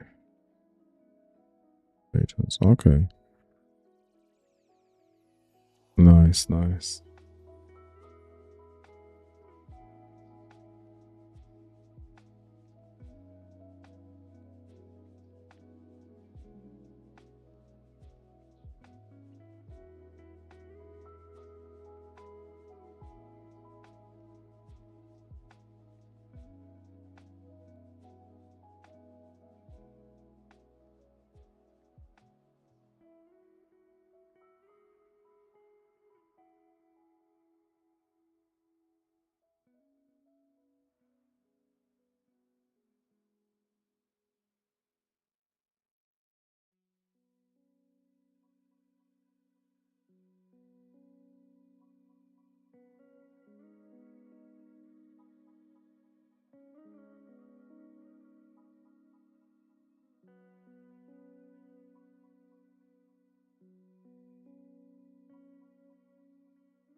Yes, let's wire everything up to the OCDS live ingest so that we can start getting live data into the system. What did you put? Brother, can you brief me on Axel Corp? In what sense? Just in terms of what it is? Or it's just the name of my agency. Of anything that needs doing from an AI perspective, in terms of like just system onboarding, anything automation, Power Apps, NAN, yeah, just a whole system built, whatever else. But yeah, it's my own, Axel Corp's my own company. So yeah, not really much to brief. You're seeing we're still building and putting systems together. That's why with a lot of things, I don't really show too much, because it's some of it is systems that I'm putting together to then commercialize and package up. But it's getting me into a habit of talking through what I'm doing, and also just documenting my journey, you know, as I continue to just push forward into this space. I've been building systems for so many years. I've gone from, you know, building online platforms for companies like Shell, companies like Shell, a few other oil organizations, and just helping businesses kind of develop systems online. There's a couple of Also called business owners that I work quite closely with in terms of automating their sales and booking processes, their current workplace and things like that, build power apps and automations there as well, here and there. Yeah, it's just several tools, but this Axo Corp is just for that, really. It's just like consultancy for that. But then as part of that, I'm also doing my own system builds that are then going to help me kind of rebrand and refocus what Axo Corp actually is. And that's kind of, again, being more geared towards everything that I'm doing with all of my data and data connection points, because I want to be able to go into an organization that wants to build something quite similar, let's say, for example, for their employee records and employee data. So again, just data modeling, but in a completely different way, using some of the systems that I've kind of been displaying and showing on here. So I'll just quickly show you this. So this is something, again, that I've built for a company it's due in 6 days. I need to just finish it off in the next 6 days or so. But it's, again, just a fully automated platform that does several functions and stuff. And then I'm just adding the core intelligence piece to it now, and then shipping that over to them very soon. So I'm just doing all of the system hardening and maintaining, and then I'll put that onto their servers for them. Yeah, there's a lot of different things that I'm involved in and with. But essentially, Axo Corp is, yeah, that's my brand, my consultancy, and soon it's going to be rebranded once I've finished putting all of the pieces in place with my system.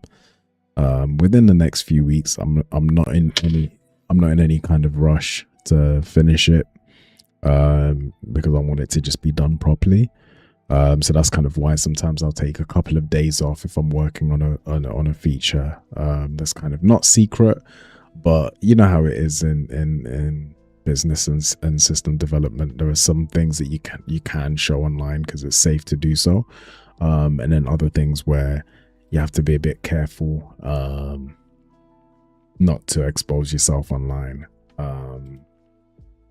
And then, yeah, so once it's all packaged up, once it's all finished, and I've got everything that I need to do protected, then yeah, I'll reshape what Axo Corp means. A lot of the foundations and things will still be the same, in terms of if a company needs similar services, they'll still be able to kind of contact me through Axo Corp.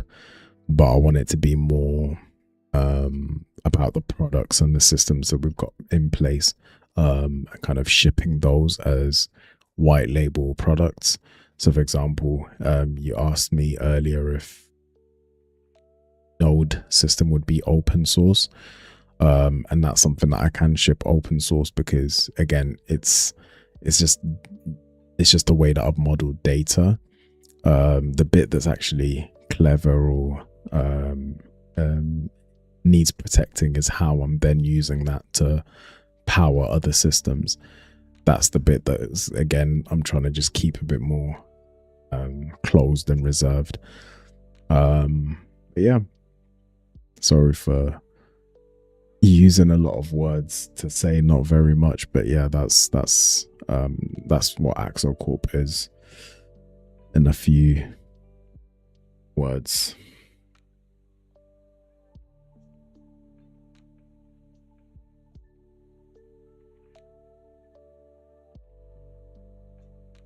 Yes. Handle.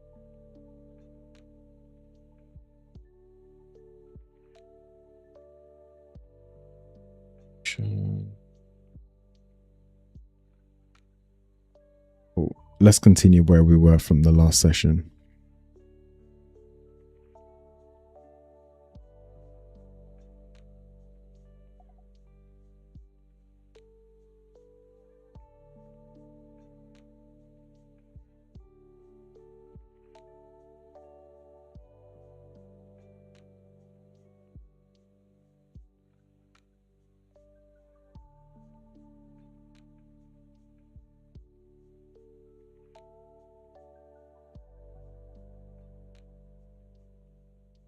Have you started posting your game anywhere yet? I think I might have asked you this already, but I forgot what the answer was.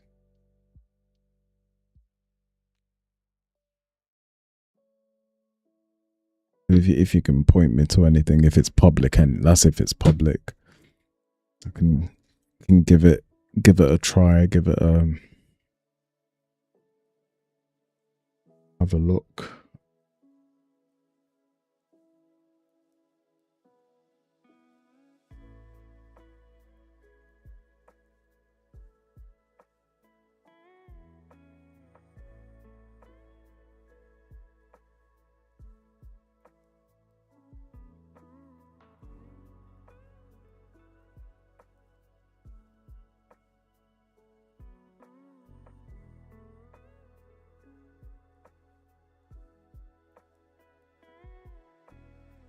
Ah.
Okay, nice.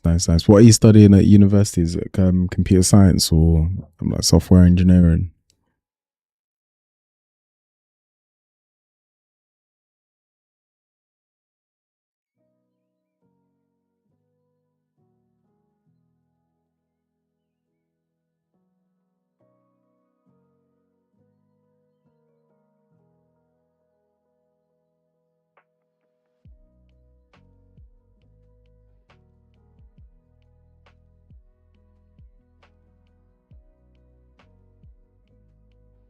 Oh, nice. Another computer science graduate, man. Well done, man. Keep up the final work, because I know it's not easy. It's not easy at all.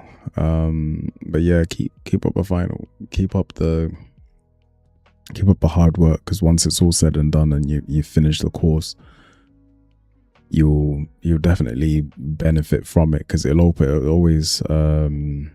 opens up a lot of opportunity. Yeah, man, it's no problem, man. Good to meet you, my Ghanaian brother. Wait, you guys are playing England on tomorrow, right? I think. Correct me if I'm wrong. Let me see. I think it's England versus Ghana tomorrow. Yeah, 9 p.m. So I'll be streaming through that game. I'll definitely be streaming. It's a good time to be working.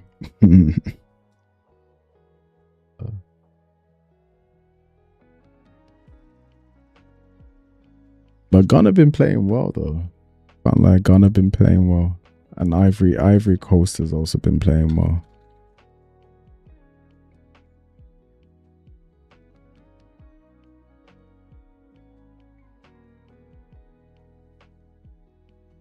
Oh wow. France is winning 3-0. Mbappe got his 2 goals. Dembele got his first goal. Wow. Ish.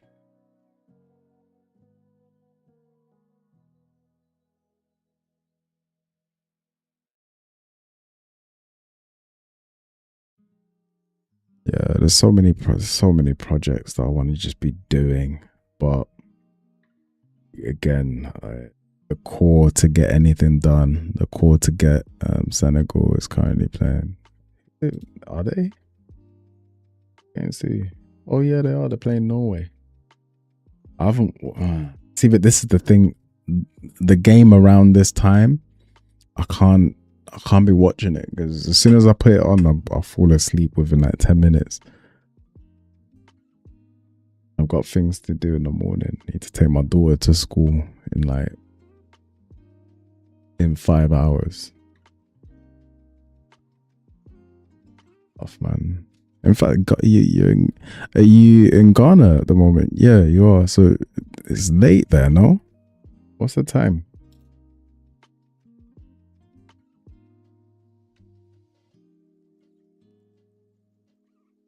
Huh?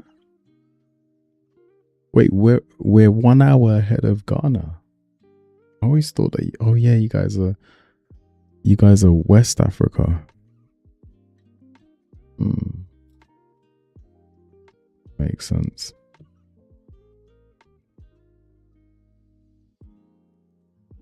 Makes sense. It's 1:48 here at the moment, so I don't know why I always thought in my mind that you guys were ahead of us time wise. I think it's just as soon as I think about Uganda, where I'm from, we're 3 hours ahead. Uganda's 3 hours ahead most of the year to the UK. I just assumed that my brothers must be ahead of me. Okay. Yeah, it's coming up to 2 a.m. here.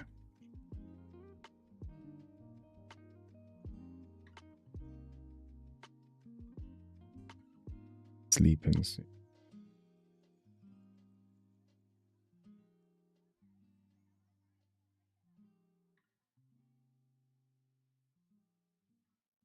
All of these ones, they're going to be on checkpoint soon, so I think that's actually a good place to cut it, because then at least tomorrow I can go through the rest of the system, because we've covered quite a lot of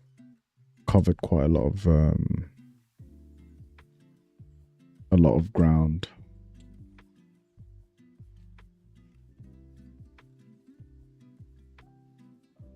Covered a lot of ground.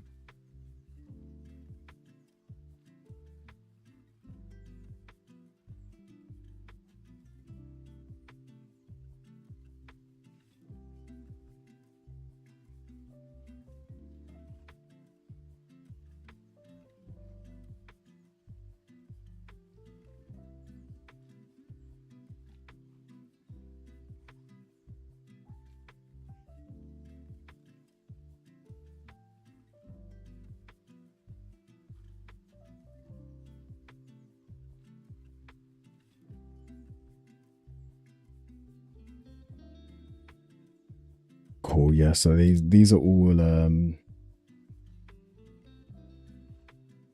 soon to be parked anyway, and as I said at the start of the stream, so there are 4 concurrent projects that we're working on. So the one that I showed you in terms of the dashboard, the general Atlas project, which is linked to a few things that I've not said yet online, and then I gave you guys obviously a sample of my my Axel Corp corporation, project as well, which I should be able to launch in the next few weeks. Yeah, I think 2 more days of data structuring and security hardening and just refining a few more things, connecting all of the last bits and bobs in terms of the intelligence piece, making sure that all of the data's flowing correctly, and I think we're going to be good to go. But yeah, gentlemen, thank you so much for tuning in. Obviously, if anyone else is watching, and yeah, thank you so much. And I'll catch you hopefully tomorrow. Have a good evening.